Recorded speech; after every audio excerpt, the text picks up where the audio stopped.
The polity that lies between the Rhine and the Elbe has been an inseparable and crucial part of Europe's political landscape for nearly 2000 years. Beginning with the defeat of Publius Quinctilius Varus in the Battle of the Teutoburg Forest against a coalition of Germanic tribes in 9 AD, on through the state of the East Franks created by the Treaty of Verdun in 843, further still by way of the Holy Roman Empire, and then Bismarck's Empire, which led to Hitler's Reich, out of whose ashes arose Adenauer's post-war West Germany, which has now finally settled on today's Germany of Merkel and Scholz. During these many centuries, like an ebbing and flowing tide, Germany has experienced many moments of glory and power, as well as decline and humiliation, the final of which came in 1945. Since then, Germany has been on a path of continuous and rapid growth, which was based on 4 pillars, and has just reached a high point. Now the entire German development model is in question. Welcome to the 20s Report.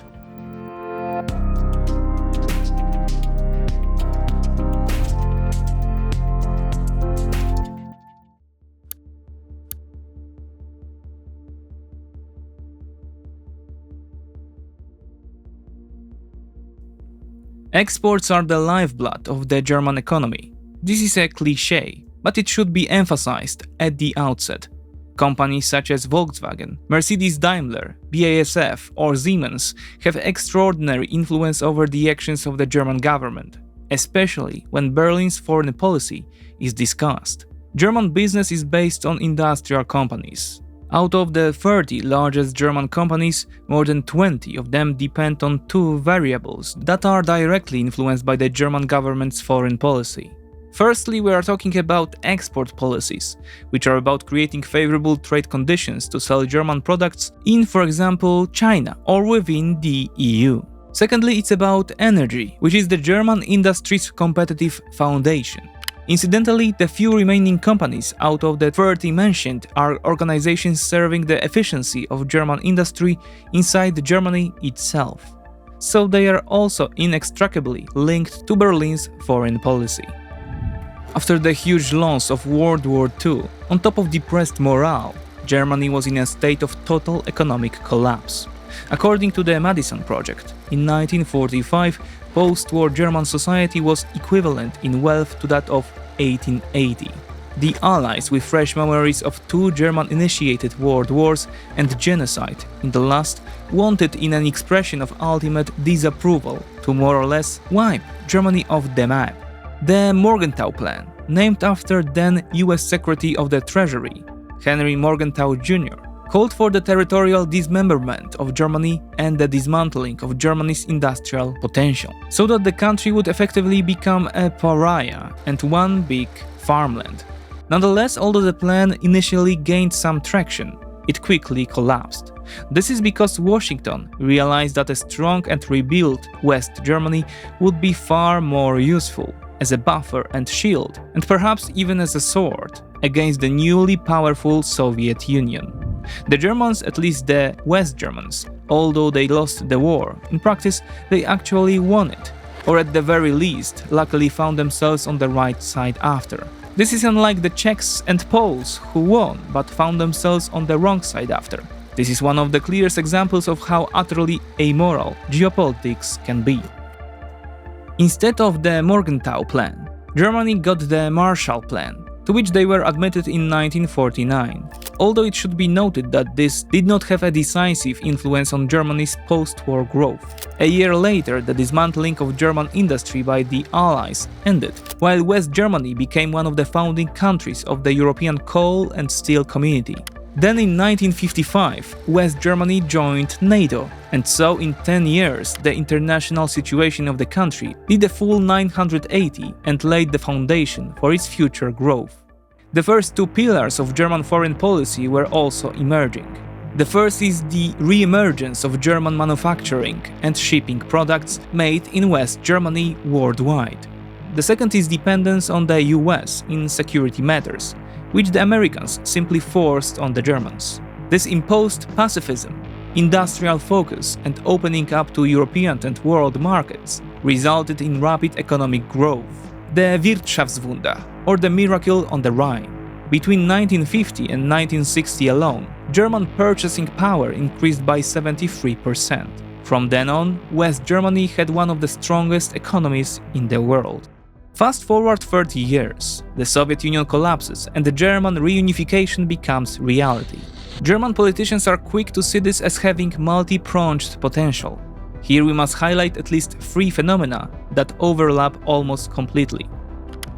First, as early as 1990, the initial negotiations began for the countries east of Germany to join the European Union, which 14 years later resulted in the largest expansion of the EU. German industry, having a long-standing comparative advantage in know-how and capital, quickly penetrated these markets by creating an industrial base of simple components, serving the core located on the Rhine. On the other hand, this allowed the backward Central and Eastern European countries, after nearly 5 decades of communist rule, to surge economically. The V4 countries, Poland, the Czech Republic, Hungary and Slovakia, are the most important trading zone from Germany's perspective. Currently, trade with these 4 countries far exceeds Berlin's trade with China, Germany's single largest trading partner. A second chance is also opening up for German politicians and industry. Although theoretically, overnight Russia turns into a democracy, and this is key to energy-intensive German industry. Natural gas exports from the Soviet Union to West Germany began as early as the 1970s. The Germans helped the Soviets build their gas extraction industry and in return received gas on preferential terms. As a result, the payment system was designed to give gas a competitive advantage over other fuels in the German energy sector. Under different banners, but with the foundations of cooperation already built, the two countries entered a new reality in the 1990s. From 1990 to 2020, gas exports from Russia to Germany tripled, from 20 billion cubic meters to 60. However, the new post-Soviet reality also created new problems for West German Soviet and later German-Russian rapprochement. The pipelines through which Germany was getting its gas now run through the territory of new entities, Ukraine and Belarus, as well as those that Moscow no longer controlled, i.e. Poland. Russia wanted to deprive its neighbors of this leverage over its policy. Germany wanted to further strengthen its industry's competitiveness based on cheap Russian gas. The result of this coherence of interests was the Nord Stream pipeline, joined in time by Nord Stream 2. The projects gained momentum despite years of opposition from Ukraine, the US and Germany's allied states inside the EU, including Poland and the Baltic states. Both projects aimed to divert all Russian gas from the southern pipelines, that is Yamal and Brotherhood pipelines, to the Nord Stream offshore pipelines. In bypassing the problematic countries, Russian gas was to go to Germany and, in Berlin's vision, be distributed to the rest of Europe. Both projects, first advertised as purely commercial, would later be cited as cornerstones for the eventual Russian invasion of Ukraine. Here we come to the third landmark event that shaped German politics as we know it today. In 2001, the People's Republic of China entered the World Trade Organization. The world's most populous country fully opened up to Western products, factories and finance. At the time of this accession, German exports to China amounted to about $10 billion. Yet already in 2002, Volkswagen set a record by selling over 500,000 vehicles in China. 20 years later, German exports to China increased 12 times and today amount to $120 billion. German imports are growing even more. Today, trade between the two countries is a whopping 245 billion euros. All the events of the past 2 decades are primarily due to one actor, or rather actress, Angela Merkel. For 16 years, the German Chancellor pursued the German national interest as best she could. All 4 bases of German success have functioned like a well-oiled machine. In the East, German industry giants created a geographically closed hinterland of cheap labor and intellectual power. Russian gas, negotiated by Merkel, flowed in a wide northern stream. German industry penetrated the receptive Chinese market, and all this was happening just as it had 70 years earlier. under an American security umbrella, despite Washington's outright opposition to the construction of the Nord Stream pipelines and to German rapprochement with China. And so it was with a sense of duty well done that Angela Merkel stepped down on December 8, 2021. It seemed that Germany's strategic course was calibrated perfectly, and the successors of Mutti Merkel needed only continue the policies of their predecessor. 2 months later, Russia's war with Ukraine erupted, changing everything. If we were to evaluate the Merkel government's policies from the perspective of serving the national interest, she would most likely receive the highest possible marks. The population's wealth boost, regional and global influence growth, and a steady increase of competitiveness vis-à-vis its neighbors while not exaggerating antagonism. Such would have been the assessment if we had carried it out by February 23, 2022. However, history never stops, and today's assessment of Berlin's policies must be much harsher. So let's go back to the beginning and consider how the 4 pillars of German politics mentioned earlier look in the new reality. First, the American Protectorate. Initially forced, it later proved to be a savior for Berlin, which now had a pacifist ideological underpinning.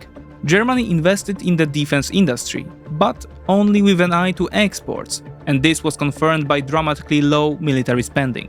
For years during its hegemony, Washington did not pay too much attention to this inverted dependence. However, as the Americans began to feel more pressure from China and Russia, Washington realized that Germany, not them, benefited from the current status quo. What's more, Berlin, in defiance of the Americans, was moving closer and closer to Moscow and Beijing. Even before the war, the White House likely had several reproving talks with Germany, as Berlin's rhetoric at times changed, as was evidenced by Annegret Kramp-Karrenbauer's pro-American speech. Nevertheless, Berlin in general tried to settle comfortably at a sweet spot, the American-Chinese-Russian one. But what did the war uncover? Berlin was surprised to discover that its army did not represent serious combat value and quickly announced an investment of 100 billion euros. Even more painfully, Berlin quickly realized how deeply dependent Germany's security was on the Americans. Meanwhile, the lack of real military power in turbulent times like the current decade severely degrades Germany's ability to influence the region. Aside from modest military and financial assistance, Germany has virtually no influence over events in Ukraine. The evaluation of the second and third factors, the German sphere of influence in Central and Eastern Europe and dependence on Russian gas, must be examined done together. It's already clear that the full bet on Russian gas has been a spectacular failure. Forced by global pressure and its public, Germany announced it would give up Russian gas by mid-2024. Russian dependence has brought a powerful threat not only to Europe, but especially to German industry, the apple in every chancellor's eye, especially Merkel's. This subordination to the Kremlin has made and continues to make Berlin wriggle indecisively during the current war. Politicians of the younger generation less connected to the industrial establishment, such as Foreign Minister Annalena Baerbock, call for a tough approach vis-à-vis Russia. Nevertheless, Germany is further dominated by the party of, quote, trade above all, unquote, whose main representative is Olaf Scholz. The Chancellor is verbally trying to declare as much aid to Ukraine as possible, while on the other hand, bureaucratically setting up months-long delays to the announced military aid.